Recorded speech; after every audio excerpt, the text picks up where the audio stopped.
Remember Bowser's Fury, that weird add-on game where Mario goes Super Saiyan and Bowser pulls a Justin Trudeau? Yeah, it was pretty awesome. It was a smaller experiment that played around with the 3D World engine. There's a lot of isolated challenges spread across islands in an oceanic sandbox world, with a looming threat in the center. Despite it being so small, I think it stands out as one of the most unique 3D Mario experiences. It got me thinking, do all games need to be so big?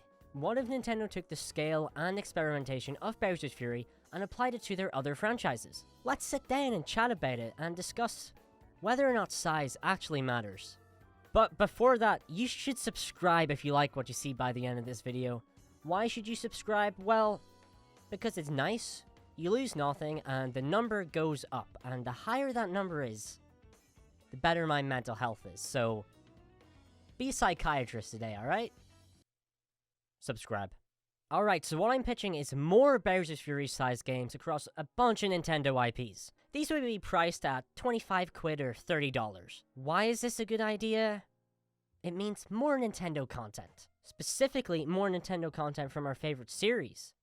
And that means more enjoyment, and who doesn't want more of that? So far, sounding pretty good, right? On top of that, these smaller projects would give Nintendo more room to experiment and take risks, since this won't be a balls-out AAA game. Let the creative team cut loose and swing their dong about. See what works and what doesn't. And we'd all be a part of the dong swinging, so the developers could look at our responses and see what ideas they should stick with and develop further. The way I see it, it's a W for both sides. Now you may ask, Silas, couldn't this content just be DLC? Good question. The way I see it is, if Nintendo tried this idea with DLC, they'd be restricted by the engine of the game the product is tied to. Whereas if they went and made an engine that's more flexible and made specifically for these smaller products, then they could have more creative freedom without using too many resources, since they'd be repurposing one engine. I'm sure some nerd is going to be there in the comments telling me some programming related thing about why this doesn't work, but I dropped out of computing GCSE years ago. I wasn't good at it, so just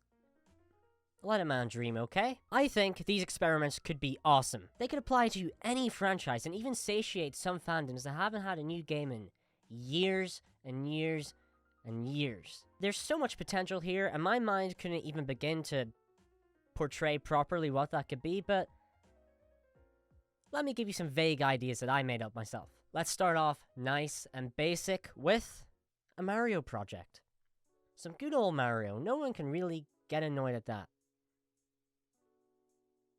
Well, someone would. Personally, I enjoy, and sometimes attempting, Mario speedruns, so Nintendo should build an idea entirely around that activity. They could have 3D levels jam-packed with precise platforming and various ways to get to the end. Of course, the fastest routes will be for the most skilled players, but the other routes should be equally engaging and tense for players of all skill levels. I'd want something with the same feeling and tension as Celeste. Now, I guess this could also be a 2D Mario project with, I don't know, different items that affect how you traverse a level, rather than just how you defeat enemies. But 3D Mario speedrunning is the coolest, so let's just run with that.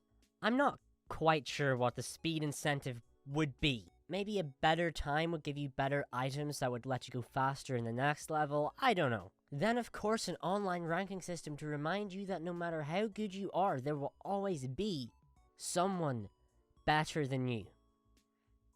Not to mention all the cool YouTube content that would come from this. I'm sure people will come up with all sorts of crazy skips that I would try, fail, get frustrated, then never touch the game again. And then probably sit and wonder why I'm inadequate because I can't beat a Mario game faster than a guy I saw on YouTube do it.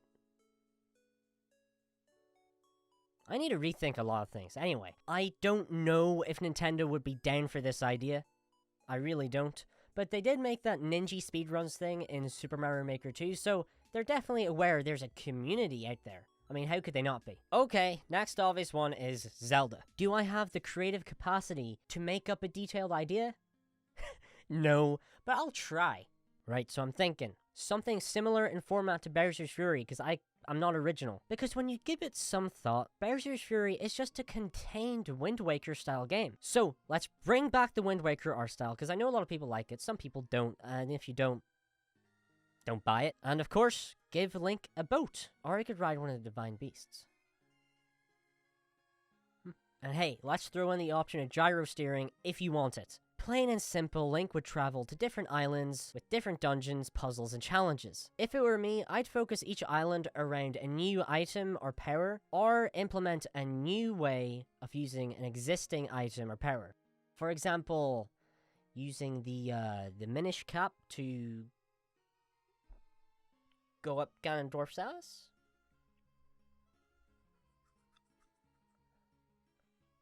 I do not have the time or the motivation to come up with different ideas for each island, but basically anything the brilliant creative team at Nintendo could come up with for the Zelda game. And even if it's an idea that may not work, they can try it because there's less risk here. And if we like the idea, boom, put it in the next AAA Zelda game. They've made an improvement that could last the whole franchise from this small project. Sounds like a great investment, right? No, I definitely am onto something with that Minish Cap idea, though.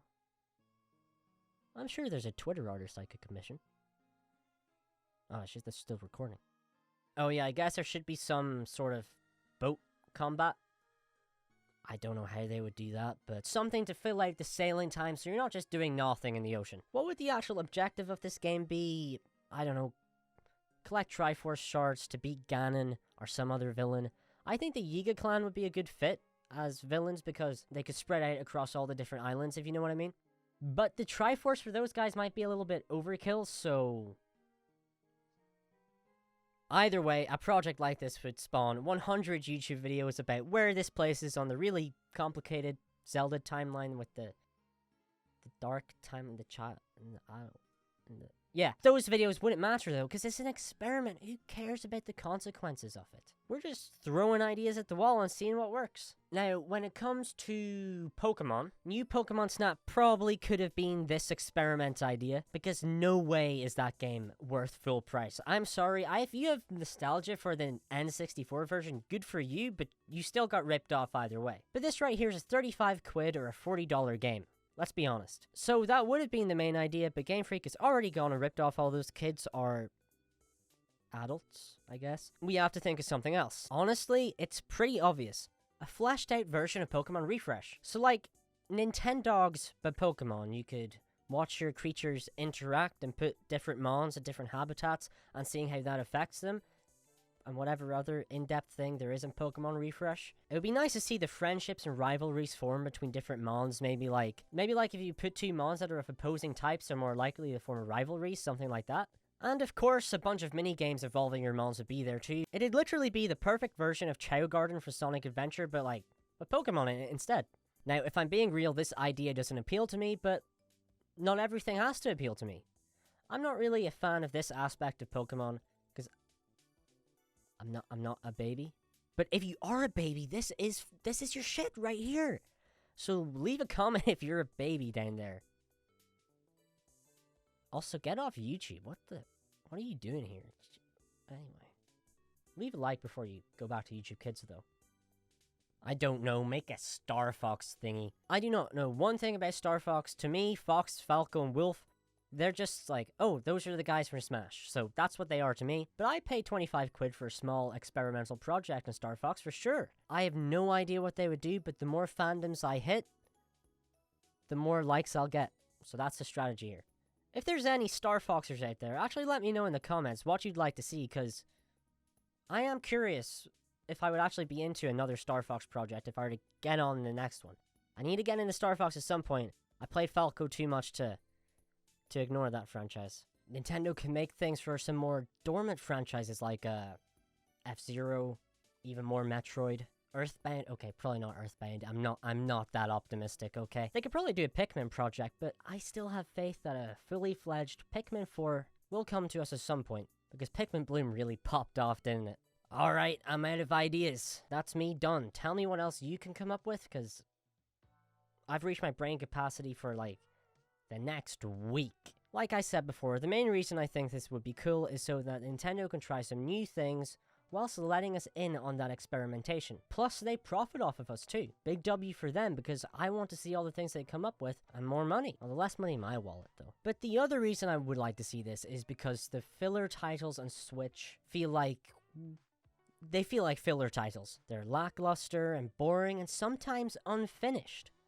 which is a video for another day. I get the series like Mario Golf and Mario Tennis have their respected fans, but I think we can all agree that the Switch entries of these series do not hold a candle to the classic titles. Like, they kinda suck. So let's instead fill out the schedule with smaller but jam-packed takes on Nintendo's usual AAA IPs. Look me in the eye and tell me that wouldn't be a good idea. You can't do it, you can't.